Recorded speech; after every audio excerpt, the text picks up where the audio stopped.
Bless you.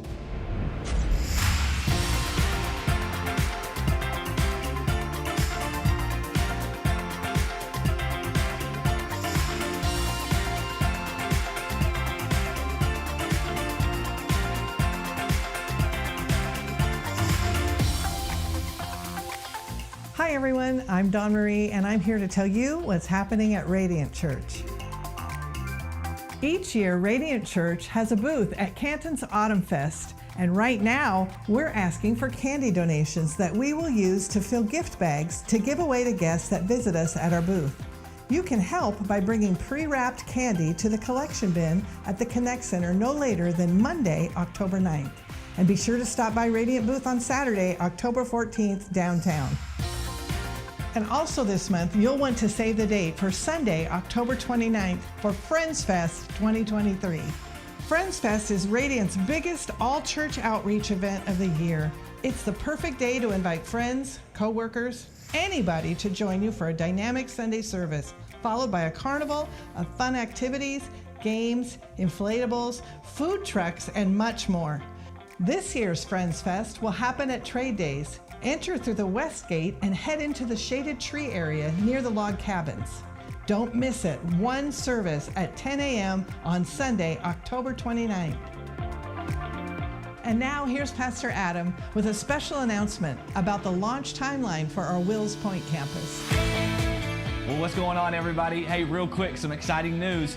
We are having our interest in prayer gathering at the Wills Point campus October 22nd at 6 p.m. So what does that mean? Man, if you are at all interested in being a part of what God is going to be doing through Radiant Church in Wills Point, we want you there that night. We're just going to have a real basic night of prayer and information on what Wills Point is going to look like and the timeline that's going to be following. So get signed up. You can do it two ways, okay? You can go out to the Connect Center there in the lobby, or you can even go to radiantchurchvz.com and follow the links and get signed up. But we want to know that you're coming, okay? October 22nd, 6 p.m., Wills Point campus. We're going to be praying and also showing the timeline of what it looks like Radiant Church launching.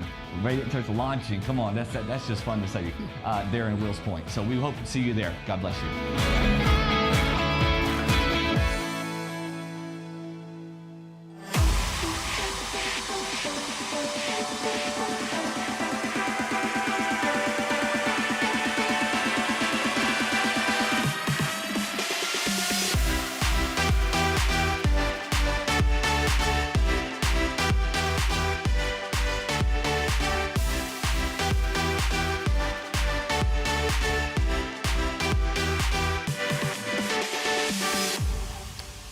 Good morning, Radiant. Good to have you here today, and glad to have those that are joining us online to be a part of our series this morning. We're in the middle, smack dab in the middle of our 5-week series called Rhythms, Practices for a Jesus-Centered Life. Pastor Adam asked me to share this morning, and so I'm excited about what God's going to do in this service today, and I already sense that God's Spirit is powerfully moving me. If you sense that all that He's doing in the sense of communion and how that plays into the things that are happening in our world today, knowing that God is still on the throne, God is still in control, and that we're going to see His victory, we're going to see His power displayed. We're going to experience that even today, I believe, as we jump back into this series. The first week, Pastor Adam talked about the practice of gathering as believers. Guess what? You're already doing that. Hey, we're here today, and you got that one nailed. And we just say continue to be a part of that. Next couple of weeks, you'll hear some more things that we want to continue to develop in our spiritual life. The next one last week, Pastor Adam talked about finding God daily through prayer, through devotions, through Bible reading, through meditation, that kind of thing, to say I'm checking in with God on a daily basis, fueling and directing my life by His purposes. And today we're going to add another spiritual discipline, another practice that Jesus taught us about. Before we do that, though, I just want to remind us that, you'll see it printed, you'll see it on the wall, you'll see it in many, many places, that Radiant's mission as a church is to help people, you can say it with me, find and follow Jesus. And I love the fact that that's kind of a two-part equation. There's God's part of that, and then there's our part.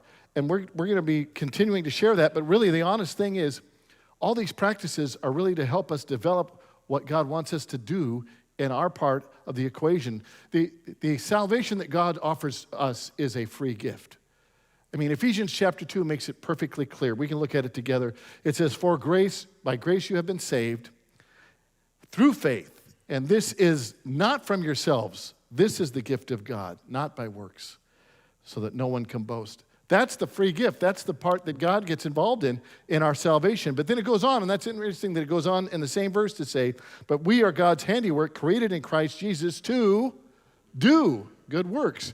In other words, there's God's part and there's our part. There's the salvation part and there's the doing part. So the purpose of all these practices that we're talking about in this series is to say, how do we continue to practice, to stir up, to work on our part?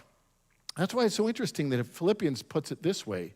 Philippians chapter 2 says, therefore, my dear friends, and this is the Apostle Paul writing to the church at Philippi, he says, as you have always obeyed, not only in my presence, but now much more in my absence, continue to work out your salvation. He didn't say work for your salvation. He's saying it's not something you earn, but it is something that we work on. It's something that we practice in fear and trembling, for it is God, God's part again, who works in you to will and to act in order to fulfill his purpose.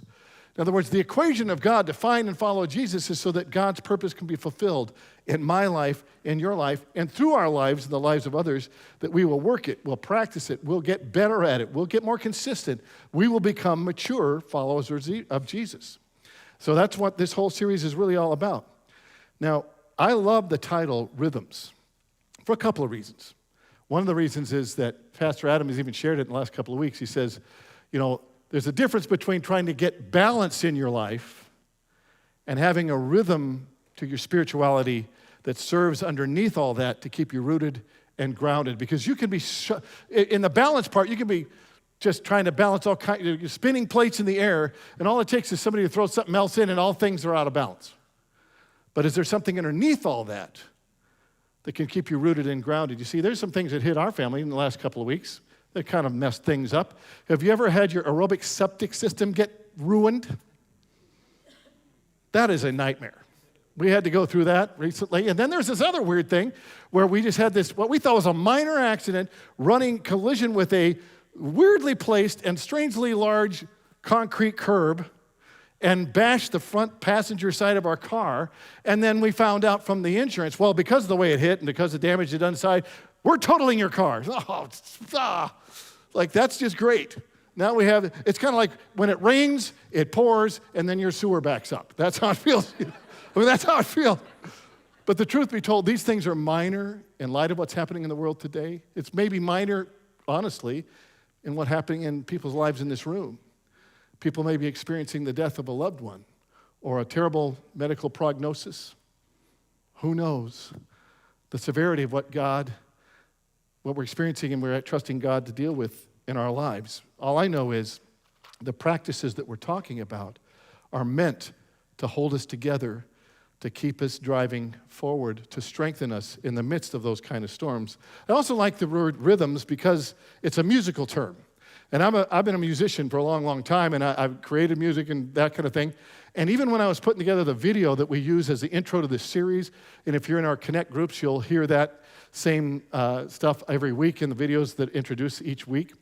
But I was thinking, how can we capture the idea of rhythms visually? And it really kind of stuck out to me. Maybe we could just use a vinyl record, because how many people still have LPs? Now, listen, here's the thing. My dad had stacks of them, and my son still buys them today. It's like something that's timeless. It just sort of leapfrogged over technology, and it lasts a lifetime.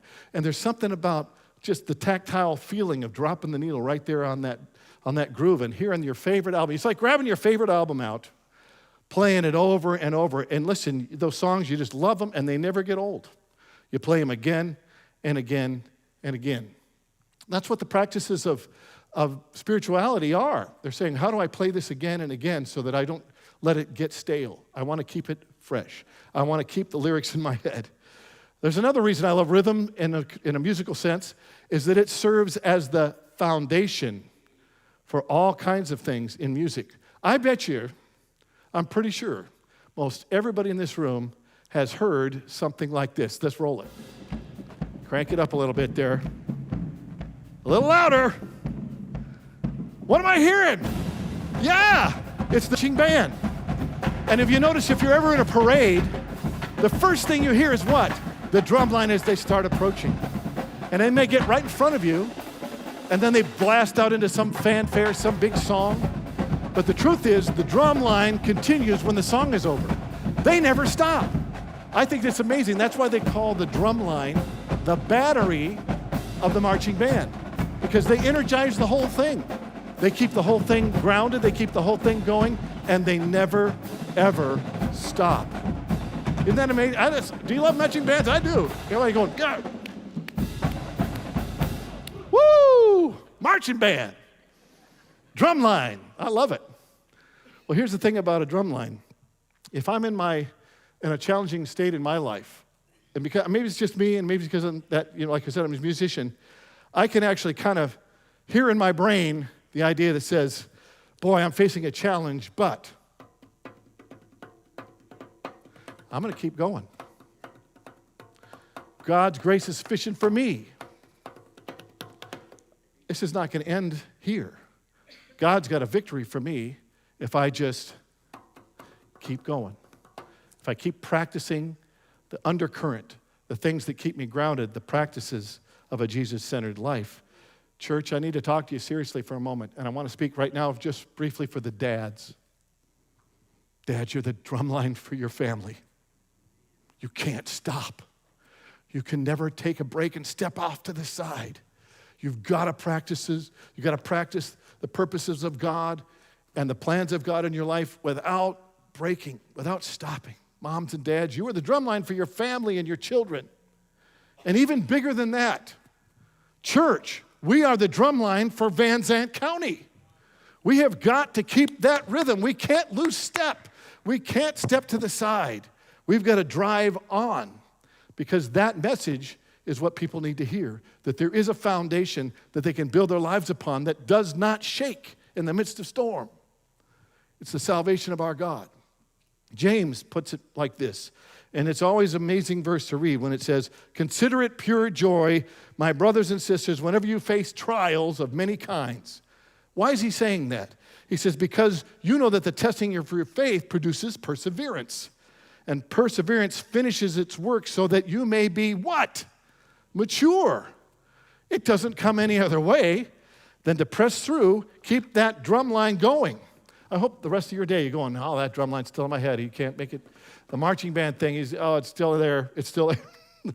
Because I just want that thing. I mean, I come back to that over and over going, Lord, this is my time to trust in you and not stop and break rank. So Jesus gives us a whole nother spiritual practice. Interesting in Matthew chapter 6, which is we're going to get to right now. If you've got Matthew chapter 6 and you grab your Bible or open your phone to Matthew 6, we're going to start at verse 16. Jesus introduces the subject of fasting.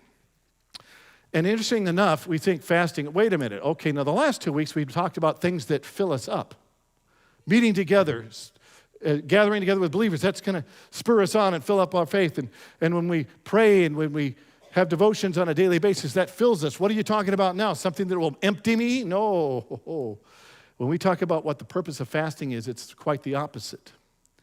But he brings up the subject of fasting in Matthew chapter 6. And what's kind of weird is that I see Facebook pop-ups in my feed that tell me I should be intermittent fasting to lose weight. Who's telling people how much I weigh? I'm a little nervous about that. Like, you should be doing intermittent fasting to control weight gain. And going, well, Jesus is not talking about diets when he brings up the subject of fasting. He says in Matthew chapter 6, he says it this way, when you fast. Now, all throughout Matthew 6, he's saying when you give, when you pray, when you fast. Interestingly, he never said if in any one of those cases. But he goes on to say, when you fast, do not look somber as the hypocrites do, for they disfigure their faces to show others that they are fasting. Truly, I tell you, they've received their full reward. But when you fast, put on oil on your head and wash your face. Take a shower, get dressed, be normal, so that it will not be obvious to others that you're fasting, but only to your Father who is unseen. And your Father who sees what is done in secret will reward you. That's a very interesting statement, what he says there. It says when, not if. And then he says when you do it, you're going to say the purpose of all those things, giving, praying, fasting, is to say, how can I redirect, get the attention off of me in every case? How can I not make the attention about me, but put my attention on God? How can I redirect, I would say it this way, how can I redirect my hunger for God? Number one, if you're taking notes this morning, I would say this: fasting equals focus. I mean, from that passage, I see Jesus saying, this is where you can focus your attention not on you, but on who God is. Interesting, he also goes on to say that there's going to be a reward in it. And I find that it's this, that as I focus my attention on God in the midst of whatever circumstance I may be praying for and fasting for, I can say, then all of a sudden I'm inviting God to bring the clarity, inviting God to bring the answers, the solutions, the miracles that we need. That's the purpose of that focus. It's a purpose to redirect my hunger. You see, it's true when you fast, you may feel hungry. How can I reframe that, redirect my hunger to do what Matthew chapter 5, verse 6 says? When Jesus spoke the Sermon on the Mount, he said these words, blessed are those who hunger and thirst for what? Righteousness. For they will not be empty, they will be filled. I can redirect my hunger through fasting and find that I'm filled with who God is, in his power, in his righteousness. I won't be empty when it's all done. I will experience God's power source in a brand new way. So fasting equals focus, number one. I want to focus my attention on God and get the focus off of me. And number two, I would say fasting equals dependence. Dependence. You know, one of the saddest things you probably ever see, especially if you have little grandkids or whatnot running around, is to see a giggling little child holding a balloon only to accidentally let go of it and see it float off, and then they just start wailing and crying. It's like inconsolably tormented. Oh, no. And we look at that and go, oh, that's so sad. But it's just a balloon. I want to put that in our own context, let's say as an adult. Imagine that instead of a balloon, it was your phone attached to that string floating off in the sky. We go, no!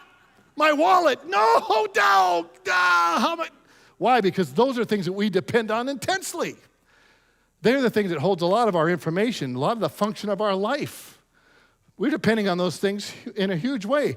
And if you've ever lost one of those, it's a big deal to put it all back together, to get the rhythm of your life back together. I've had my wallet stolen, and it's a nasty experience, putting all that back in order and all the paperwork and all the stuff that goes with that. The idea is we depend on that. But fasting is another way of saying, I'm going to depend on God. Why? Well, food is something our body actually does depend on. I mean, we have to eat to survive. But when Jesus was in the midst of his greatest temptation, when he was fasting for a period of 40 days, and Satan went head to head with him, and Satan said, boy, you've got to be really hungry. I mean, you've got to be starving at this point. Maybe even to the point where you're physically in danger. You should probably, because you're the Son of God, just turn these big stones into a loaf of bread. Maybe even sourdough. A little bit of butter on there. Go, whoa, wait a minute. You think, wait a minute. Jesus responded powerfully in that moment. He said, man shall not live on every word that comes from the mouth of God. So there's a source of power that's not from our calories. It's from God alone. God, you are my source. I'm going to depend on you. He's clearly not saying that we should never eat. He's not saying that you should never enjoy bread. But he is saying that as you choose the practice of fasting, you're making the declaration, I depend on you, Lord. I depend on you. I think most of you have heard me say, or many of you have heard me say, that my wife and I were in ministry and missions overseas for many years. And I had the privilege, I'd say, to travel to some of the poorest countries in the earth, some of the most poverty-stricken places I can imagine. Seeing scenes that I'll never forget, that it's unimaginable to me to have seen them with my own eyes. Places like Bangladesh, Calcutta, India. I was at what I would call the heart of Africa, the country in the middle of the continent. If you were to look at the continent of Africa and kind of see where would the heart be, That's the country of Burundi. And I was in the city called Bujumbura. And if you want to sound like a missionary, you could say, hey, where are you today? I'm in Bujumbura, Burundi. That sounds like a real missionary involvement. And I happened just throughout the week that I was there, I mean, we had an amazing opportunity there. I mean, I would love to tell you more about it because we were purchasing broadcast time on one of the 2 national television networks, only 2. And we bought it for a fraction of what you would imagine, and bought hours of primetime television to broadcast evangelistic crusades because of how open it was for us to do that. But during that week that we were there, I happened to see a guy doing his day job. He was digging a trench, probably to lay some pipe or cable or something, but he was just out there by himself with a raggedy old shovel, a nasty old pick, and he's just carving a trench by himself. No crew, no excavation equipment, nothing. And then I saw him take his lunch break. And he sat down and ate what seemed to be one single hard-boiled egg. And I thought, wow, food really is, for this guy, something he depends on to survive in a way that I never really probably will ever understand. And we need to put that in the cultural context because that's really the kind of audience that Jesus was speaking to when he says, when you fast. He's speaking to people that really depended on food for surviving, not like me, maybe like you, who use food more as a place of celebration, a reward, or to cope. I mean, truth be told, it's more of an inconvenience to fast than it is a matter of survival. For me, I could skip easily a meal or 2 or a day or many before it became an issue of survival. But it is a matter of saying, I'm declaring by taking up this practice, I'm declaring my dependence on God. Why would you ever voluntarily go hungry? You're declaring your dependence. So fasting is, number 1, focus. Fasting is number 2, dependence, declaring my dependence. And then the third thing would be fasting is self-denial. When you think about that word, you think, oh, that's not the one I want to hear today. The reason I bring it up is this. My wife and I, as a result of being in ministry for many, many years, have had the honor of attending and invited to attend many funerals. Some tragic stories of little children who passed away. Some seasoned saints who are celebrating their homegoing. But in many cases, we would hear people say something like this. They would, those that are gathered would say about their loved one that had passed on, they would say, you know, remember when so-and-so, remember when whenever she would say, and then they'd fill in the gap like this was something that person always said. You knew who you're talking about when you said, this is what they said. Remember when they always said this? And they say, oh, yeah. And that's because sometimes a person is most remembered by something that they're well known for saying. Number 1, how about this? I have a dream.